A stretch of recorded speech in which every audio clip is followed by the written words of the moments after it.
we're going to learn how to use the pen tool, and first thing you should know, we got a keyboard shortcut for it, so you can just hit P on the keyboard and then it's going to take you straight to the pen tool. Once you've done that, I can click and hold on this logo, and then we can see some other options that are important to know. So we've got add an anchor point, delete an anchor point, and convert point tool. All of those are going to be really important for when we're using the pen tool, because it's a little difficult to work with in the beginning. So we know kind of where those are, and we'll see why we would use those. First thing I'm going to do is I'm going to actually switch the mode on this tool to go from path, which can work out great for certain things, and I'm actually going to go to shape, because I think that's going to be a little easier to work with right now. So I'm going to go ahead and choose a fill color, and let's go ahead and make it something that is not normal for the picture, so I can kind of see what I'm doing versus the original picture. You can have a stroke. I'm going to go ahead and not have a stroke right now, so that little line with a slash through it, that means that there's going to be no color there. And then you can choose a stroke size. We're going to leave that alone. And then if you keep going over, there's some other options here, and we can kind of play with those later, but basically you can combine shapes. So as you draw a shape, complete it, then you can add to a new shape inside that shape, or you can subtract from it. And that can kind of make some more complex shapes using the pen tool. You can also try to align it, and then you can also arrange the path, whether you want it to be sent up or down or whatever. Now, this one's actually a really cool tool, and I feel like it gets hidden all the time, and that is there's a little gear icon, and if you click on that, there's this rubber band option, and the rubber band option gives you a preview of what your path is going to look like, and we'll see kind of how the tool works here in just a second. So I'm going to go ahead and leave that there for a second, and I'm going to give you a quick breakdown on how the pen tool works. So we're going to turn this guy off, and basically what you need to know about the pen tool is if I click on one spot, click on another, it draws a straight line. Click on another point, then it starts creating a shape. Okay, and then I can keep working around and eventually go back to the original point, and it'll make it so that when you click on that original spot, you can see that little 0 or O. That's going to close the shape and then make it so that now I have this independent shape that I can move around. Now you can also go back, and I could go to these tools and I can add an anchor point. So I could try clicking here, and then I can try moving it, and you'll see that there's these little guides that stick off the side, which makes a curve. And you can adjust those after the fact. So I could adjust it like this if I wanted to make something like that. Then I can create kind of a curve with it. Okay, now the way that I like to work with the tool is I'm going to go back some steps here.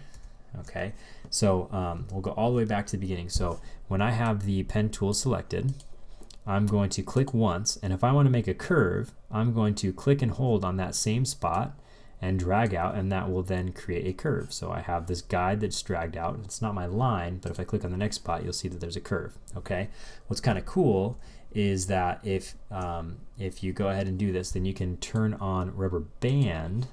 Okay, so if I click on this point again, let's go all the way back to the beginning. Okay, so I click here, right, I can draw a straight line, gives me a preview of where I'm going to go. If I click and drag out from that point, now I'm creating a curve. Okay, now some people like to go in advance and then work the bend, or other people like to click, and then once you click, you can drag, and then it creates a curve behind it. So then I can go back to this next point and then click and drag and then create, you know, these different like shapes and everything like that. So if I do that, get a weird amoeba, and then voila, I have my shape. Now I'm going to show you this, how it actually works like in a real world environment here, which is going to kind of make things easier. I'll just go ahead and delete this layer. So we'll go back there and get rid of it. I'm going to turn on my Batman layer, and let's go ahead and zoom in and get started. So I'm going to pick a start point, and you have to remember, once you start working, you have to return all the way back to that point. So if I look, I've got the Batman logo here, and I can make it around and all the way back around to the original point, and then I'll have it all traced out. So we'll zoom in.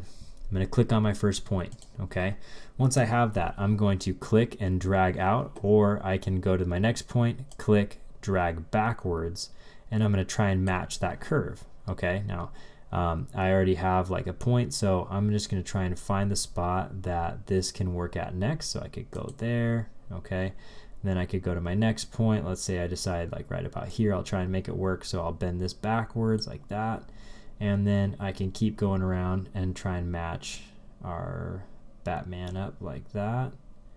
Okay, and then this is a straight line from here to here, so I can just click on the next point. Okay, so you can see that even though I'm tracing around it, it's tracing kind of the opposite of what I'm trying to actually do. So I'm trying to make the black part of Batman show up correctly. So instead, I'm going to click back down here, and then things are going to get all kinds of weird. I'm just going to click and drag out and use this kind of like midway kind of point. I'm familiar with that because that's kind of how I learned how to use the tool, but that doesn't mean that it's going to be like the greatest success for everybody using the exact same method. I'm going to use a space bar, click and hold and drag, and then that's going to make it so I can easily scoot onto my next point. So I'm going to click down and drag, and then I get my preview. Okay, and let's go here. Okay, now I'm a little bit off and I want to fix it. So how can I do that? You can hold the Alt key, and the Alt key then makes it when you hover over this last point that you dragged out and did, you can adjust it. So if I'm holding Alt, then I can scoot this kind of around until I get the line to show up exactly how I want it. Now it's like lined up straight with Batman. Okay, so again, I can do that. So I could click on this next point here, and then I could drag out. Okay, so I get that one to match, and then I could go, let's say like I try and make it all the way up to here, and I click, and it doesn't work out the first time. Then I can hold the Alt key, go back, hover over this guide little icon here, and then I can click and drag that until I get it to be the spot that I want it. Now, something you got to know about the pen tool is that the least amount of points you have, the better. You can't do like major curves. Like I always try and think about it like I can only get like one curve, one slope to work at a time, but definitely the less that you have to do, the better. So like I could try and click out here, all right, and then I don't know how far I'll be able to make it. I can make it all the way down to here, I guess. Okay, I could even try and do this. I could go all the way down to the bottom, and then I'm going to click and drag out the opposite way like that. Okay, so I'm taking this one huge curve. Okay, I couldn't do it with just one anchor point, so instead I'm going to hold the Alt key, and I can go adjust each one of these individually. Okay, so that way I get this curve to be like spot on. Okay, now this is going to be perfect because, like I said, the less curves that you have, or the less points that you have, the better, because this is like a calculated curve. So as we enlarge or shrink the picture, this is going to be like perfect every time. There will be no blips in it.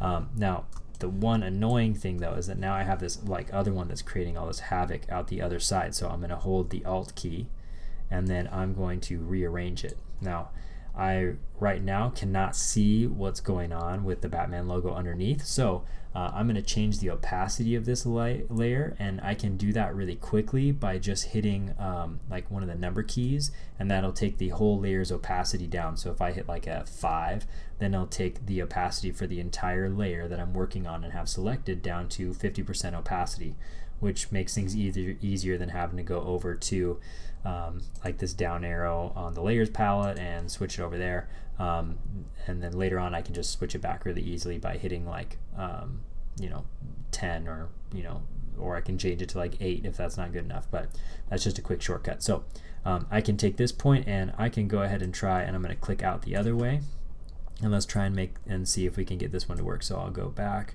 here like that, and let's try and get this one adjusted.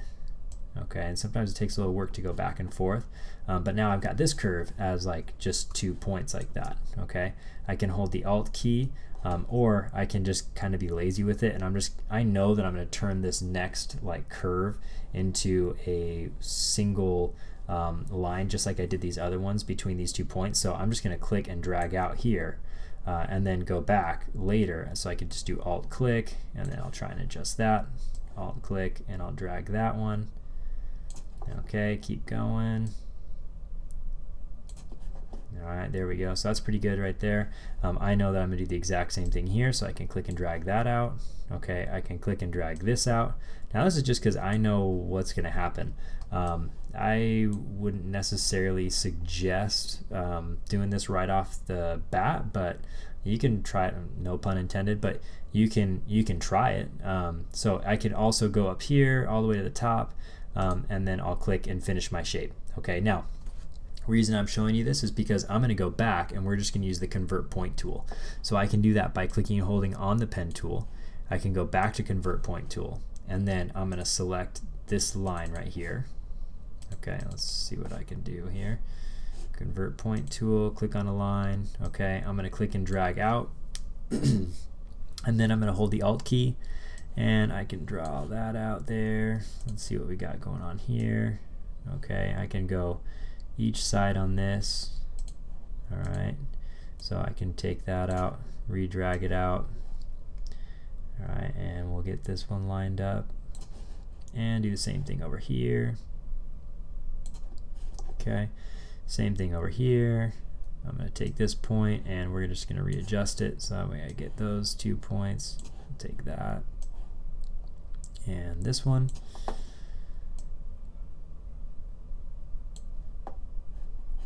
And then I'll go up to this one and switch that around like that. And then I'm going to press the space bar and scoot over, hold the Alt key again. Actually, no, I don't even need to hold the Alt key. I just can click on it because of the tool that I'm using. And then we'll take this and adjust that one over there like that. Okay, and then we're just going to keep adjusting until I get to a spot where this is going to be a good matchup.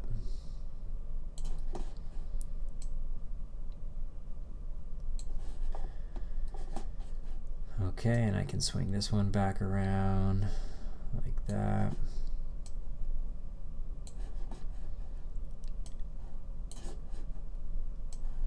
I think I've got these kind of like reversed of how I want it.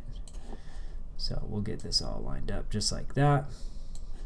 And voila, now we have our Batman logo traced out. Okay, again, as few as points as possible. I could probably redo these areas in here too, but I don't necessarily need to. So I can switch back, and we got the regular pen tool. Since I completed the shape, I can start tracing a new shape if I want to, but I can also take this shape and I can move it around, and I can make it independent of this, and as I resize it, it'll be perfect because this is a vector image. And if you want to know more about the difference between vector images and non-vector images, raster images, then watch my other video where I'll explain the difference.